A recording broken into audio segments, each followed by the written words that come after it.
नमस्कार, मैं अंकुश MCN Hindi news में आपका स्वागत है। आइए एक नजर डालते हैं आज की हेडलाइंस पर।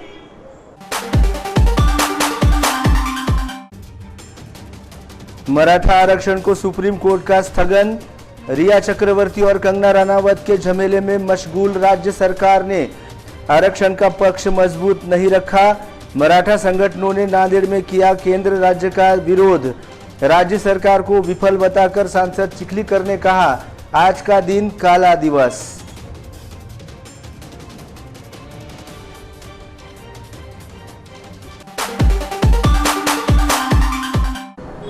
और अब समाचार विस्तार से। शिक्षा और नौकरी में फिलहाल मराठा आरक्षण लागू नहीं होगा कहकर सुप्रीम कोर्ट ने मराठा आरक्षण को स्थगित कर दिया है।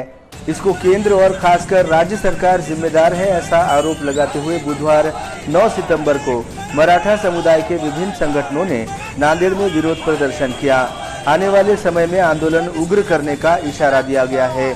तो वहीं नांदेड़ के सांसद प्रताप पाटिल चिखलीकर ने भी आज का दिन मराठा समुदाय के लिए काला दिवस माना जाएगा कहकर राज्य सरकार की और मंत्रिमंडल उपसमिति की कड़ी निंदा की है।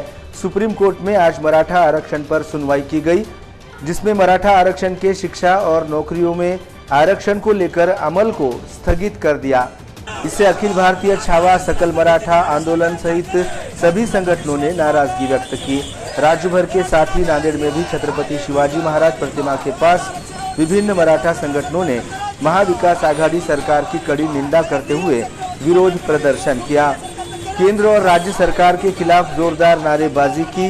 राज्य सरकार ने सुप्रीम कोर्ट में मराठा आरक्षण मामले में अपना पक्ष मजबूती से नहीं रखा, ऐसा आरोप संगठनों ने लगाया है।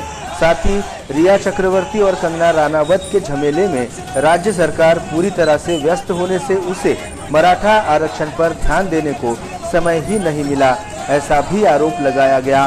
केंद्र और राज्य सरकार ने तत्काल मराठा आरक्षण का स्थगन हटाने की दिशा में कदम नहीं उठाया तो हिंसात्मक मराठा आरक्षण आंदोलन किया जाएगा, ऐसा इशारा मराठा संगठनों के पदाधिकारियों ने एमसीएन हिंदी न्यूज के माध्यम से दिया है। आज मराठा आरक्षण सुप्रीम कोर्टाने जी स्थगिती दिलेली आहे, ही स्थगिती म्हणजे राज्य सरकार व केंद्र सरकार यांची नाचक्की आहे। कारण सरकारनं योग्य ती बाजू मांडली नसल्यामुळे आज मराठा समाज हा रस्त्यावर आलेला आहे। मराठा समाजाचं आरक्षण हे स्थगिती आलेली मराठा समाजाच्या आरक्षणाला, आणि यासाठी मराठा समाज या सरकारला माफ करणार नाही। आणि या समोर आतापर्यंत आम्ही मराठा समाजाने जे शांततेत मोर्चे काढले होते, पण मराठ्याचा हिस्सा काय असेल या समोर मराठा समाज व मी स्वतः अखिल भारतीय छावा संघटनेचा प्रदेशाध्यक्ष या नात्याने सांगतो की या राजकीय पुढाऱ्यांना आम्ही रस्त्याला नक्कीच पुढे देणार नाही। आणि इथून समोर मराठा आरक्षण कसं मिळवायचं आणि छत्रपती शिवरायाचे मावळे म्हणून हातात तलवारी घेऊन कसं लढायचं हे आम्हाला छत्रपती शिवरायाने शिकवलेलं आहे। आम्ही हातात तलवारी घेऊन मराठा आरक्षण मिळवल्याशिवाय राहणार नाही, एवढंच या ठिकाणी तुमच्या माध्यमातून सांगतो। भारताचं सर्वोच्च न्याय देवस्थान आपण ज्याला समजतो, त्या सर्वोच्च न्यायालयामध्ये मराठा आरक्षणाच्या एससी-बीसी या प्रवेशाच्या, वैद्यकीय प्रवेशाच्या, मराठा विद्यार्थ्यांच्या आणि नोकरींच्या या दोन्ही गोष्टीवर स्थगिती मिळाली आहे। ही स्थगिती का मिळाली, कशी मिळाली, त्याचं प्रकर्षण आत्मचिंतन या राज्य सरकारला आणि केंद्र सरकारला करावं लागणार। प्रत्येक वेळी मराठा समाजाला ग्रहित धरून, मराठा समाजाची वोटिंग ग्रहित धरून हे चाल करणारे राज्यकर्ते येणाऱ्या काळामध्ये महाराष्ट्राच्या रस्त्यावर फिरू देणार नाही, हा सकल मराठा समाजाचा शब्द आहे। कारण इतक्या दिवसाचा अभ्यास असताना, इतक्या दिवसाची लढाई चालू असताना मराठा आरक्षण सुप्रीम कोर्टामध्ये टिकवण्याची जबाबदारी राज्य सरकारने उचलली होती। तरी पण आज रोजी मराठा आरक्षणाला सुप्रीम कोर्टामध्ये धोका निर्माण झाला आहे। हा धोका कोणाच्या मुळे निर्माण झाला याचा अभ्यास करणं राज्य सरकारचं काम आहे। मराठा आरक्षणाची कृती समिती निर्माण केली, मराठा आरक्षणाची मंत्रिमंडळ उपसमिती निर्माण केली, मोठमोठे पदं भूषवले, पण पदं भूषवल्याच्या नंतर ज्या समाजाला आरक्षण दिले गेले त्या समाजाचं आरक्षण कसं टिकवावं त्या पदाधिकाऱ्यांची जबाबदारी असते।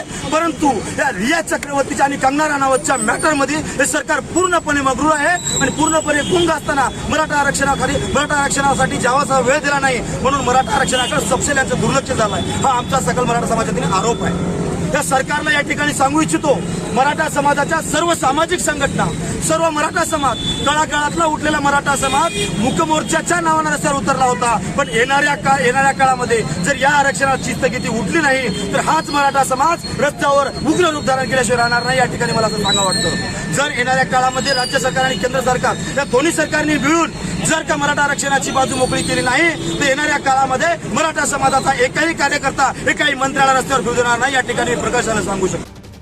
दौरान मराठा आरक्षण को सुप्रीम कोर्ट का स्थगन यानी राज्य सरकार की विफलता है, मंत्रिमंडल उपसमिति की नाकामी है, कोर्ट में पक्ष मजबूत नहीं रखा गया, इसलिए कोर्ट के इस फैसले को राज्य सरकार और खासकर मंत्रिमंडल की उपसमिति ही जिम्मेदार है। मराठा समुदाय के लिए आज का दिन काला दिवस माना जाएगा, ऐसी जानकारी सांसद प्रताप पाटिल चिखलीकर ने MCN हिंदी न्यूज को दी।